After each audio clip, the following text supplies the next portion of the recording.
हमने कई बार चर्चा की चुनावों को लेकर, आपको क्या लगता है कि कौन सी वजह ऐसी रहे, कारण ऐसे रहे जो 400 पार तो बहुत दूर की बात, 300 पार भी अभी बीजेपी जाती नहीं दिख रही है, एनडीए नहीं जाता दिख रहा है? मैंने आपके चैनल पे कहा था कि जब जब किसी नेता में इलेक्शन के टाइम पर ये कॉन्फिडेंस आ जाए कि हम 400 पार जीतेंगे, जनता से जवाबदेही करने की बजाय इलेक्शन के टाइम पे नेता की जिम्मेदारी है कि वो जनता को जवाब दे कि हमने क्या किया और आगे क्या करेंगे और भाई क्या रह गया ये हम आगे करेंगे।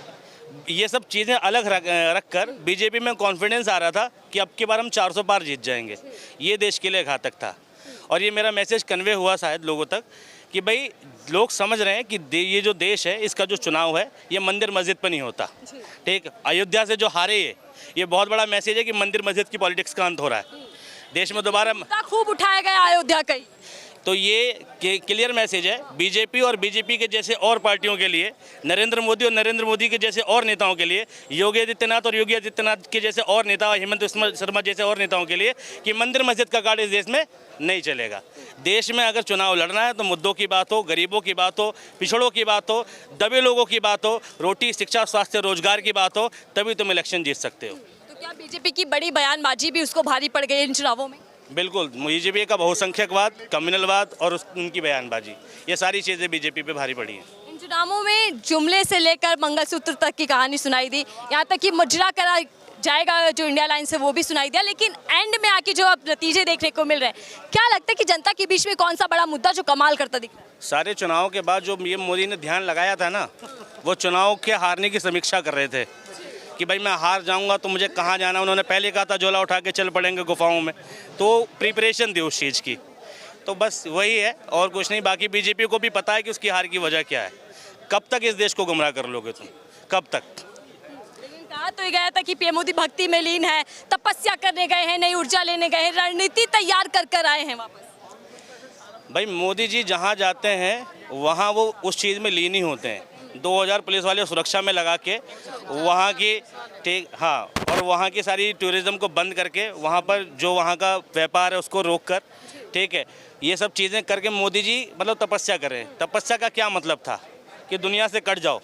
उन्होंने दुनिया की आधी आबादी को, उसमें वहाँ के लोगों को रोज़गार से काट दिया।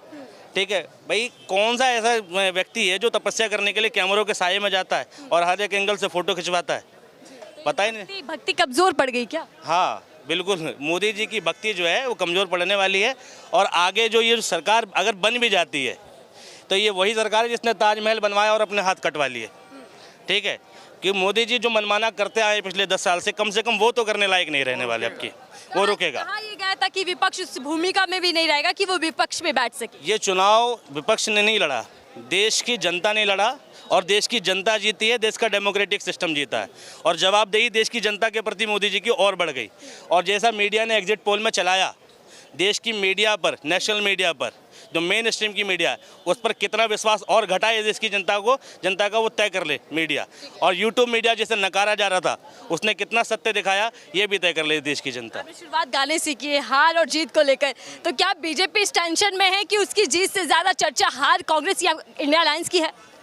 बिल्कुल, बीजेपी जीत कर भी हारती है।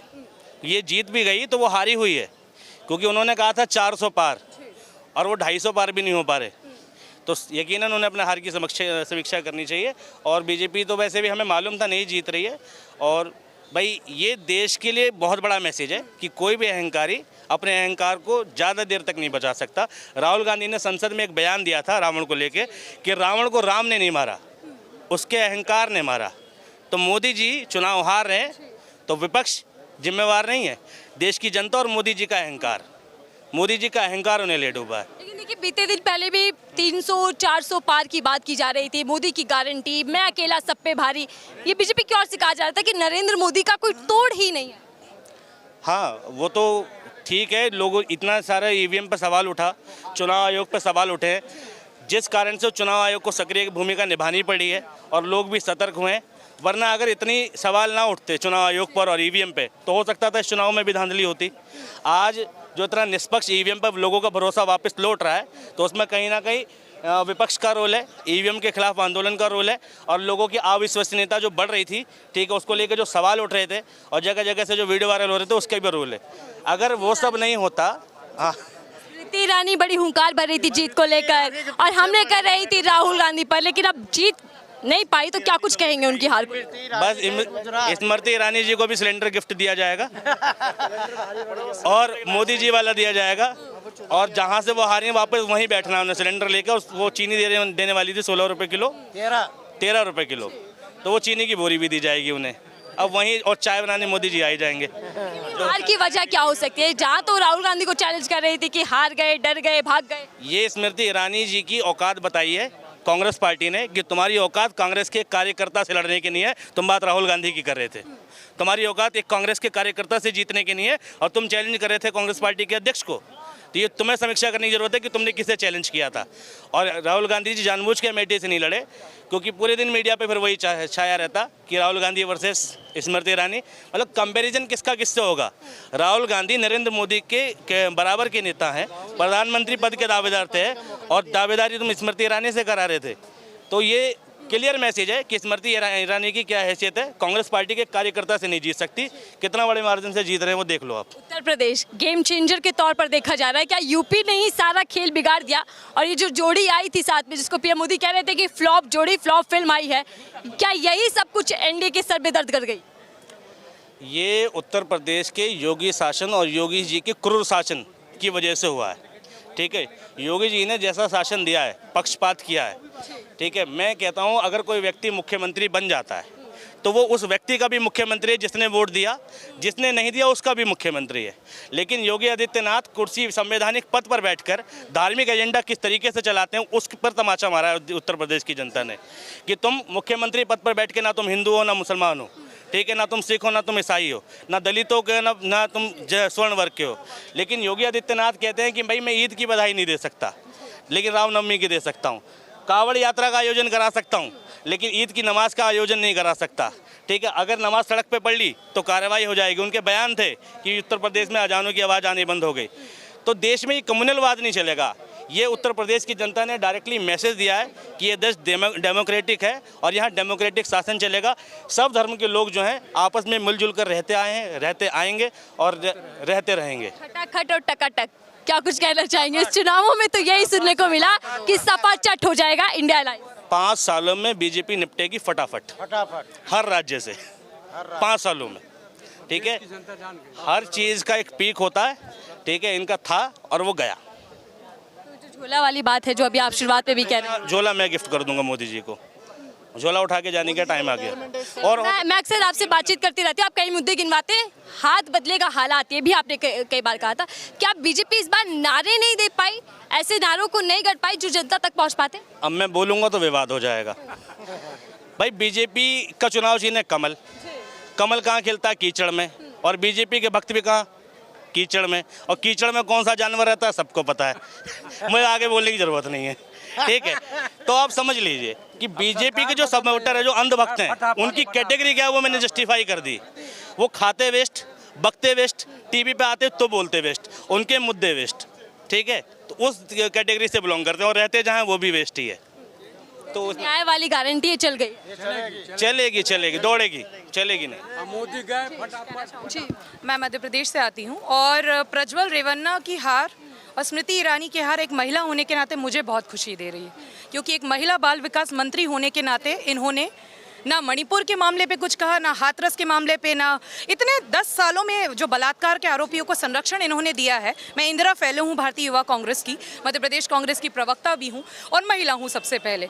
तो जिस किस्म से इन्होंने औरतों को इस्तेमाल किया, वोटर के तौर पर एमपी में इस्तेमाल किया और बाकी बलात्कार के केसेस में इतना संरक्षण दिया, उसको देखते हुए मैं कभी किसी की हार पर खुश नहीं होती, लेकिन इन 2 हारों पर मैं बेहद खुश हूँ। क्योंकि आपने ये जो प्रज्वल रेवन्ना वाले मामले में मीडिया ने उसे कुछ दिखाया नहीं और स्मृति ईरानी जी अपना मुंह नहीं खोलती हैं। और दूसरा, इन परिणामों ने मुझे एक चीज़ बहुत अच्छे से बताई कि मुझे लगता है भगवान बनने की जो कोशिशें थी वो दिखा दी गई कि आप बायोलॉजिकल हैं, आप इंसान हैं, आप हार सकते हैं, आप पॉलिटिकल पार्टी तो आप हार सकते हैं। और दूसरी चीज़, भारतीय जनता पार्टी का अपने दम पर जो संघर्ष दिखाई दे रहा है, एनडीए को तो वैसे भी अपने परिवार के लोगों को पहले अलग थलग कर चुके थे, तो आगे का जो भी होगा, लेकिन मुझे लगता है इंडिया अलायंस की जीत ये सिर्फ कांग्रेस की या हमारे साथियों की जीत नहीं, ये भारतीय जनता की जीत है। आज सुबह मैंने एक स्टेटस लिखा व्हाट्सएप पे कि अहंकारी का एक ना एक दिन अंत ज़रूर होता है, और मुझे लगता है ये जनता जनार्दन ने बता दिया कि ये चुनाव हमने बेरोजगारी, महंगाई, हमारे साथ जो हमें बांटा गया हिंदू मुस्लिम में, उसके मुद्दे पे हुआ है। ये आपके देखिए अयोध्या में क्या हुआ, असली और नकली राम दोनों के गढ़ में हार हो गई है ना। तो आप राम के नाम पर, मेरे भारत, जिस भारत में इतनी श्रद्धाओं के लोग रहते हैं, उसे एक भगवान के प्रोपेगेंडा के नाम पर जो आप बांटना चाह रहे थे वो आप नहीं बांट सके, वो नतीजों में नहीं दिखा।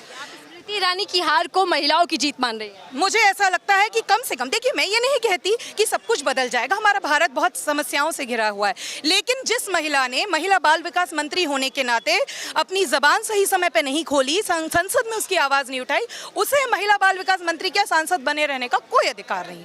तो अमेठी में वो नजर आ गया। धन्यवाद हमसे बातचीत करने के लिए। हालांकि देखिए एनडीए कहीं ना कहीं बहुमत पाता दिख रहा है, लेकिन कई बड़े दिग्गज चेहरे ऐसे हैं जो हार का सामना करते दिख रहे हैं। इसमें स्मृति ईरानी सबसे पहले चर्चाओं में बन गई हैं क्योंकि वो हार गई हैं, और राहुल गांधी 2 जगह से जीत गए हैं भारी बहुमत के साथ। लेकिन हम चर्चा कर रहे थे कि ये कैसी हार और कैसी जीत है, जिसको लेकर चर्चाएं ज़्यादा बन गई कि आखिर इंडिया अलायंस ने कहाँ पेच फंसा दिया। अब सरकार किसकी बनेगी, गठजोड़ किसका बनता है, ये देखना होगा। फिलहाल दीजिए।